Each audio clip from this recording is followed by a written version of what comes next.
আজকে হচ্ছে আমার ফার্স্ট সেশনে এটা অনেকটা আমি আউটপুট পাবো, আপনাদের সাথে শেয়ার করব।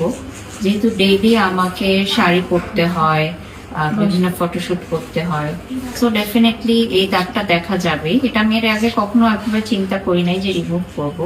তো ডক্টর দেবলুবা আপু আমাকে সাজেস্ট করলেন যে এটা ট্রাই করতে পারি, সেক্ষেত্রে আধুনিক একটা পদ্ধতি।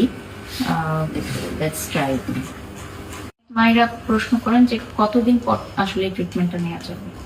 মানে অ্যাটলিস্ট যে কোনো স্কার ম্যাচিউর হতে তো 3 মান্থস বা 6 মান্থস লেগে যায়, সো 6 মান্থসের পরে। আর ব্রেস্ট ফিডিং মাদারদের ক্ষেত্রে আমরা কোনো ধরনের অ্যাস্থেটিক ট্রিটমেন্ট সাজেস্ট করি না।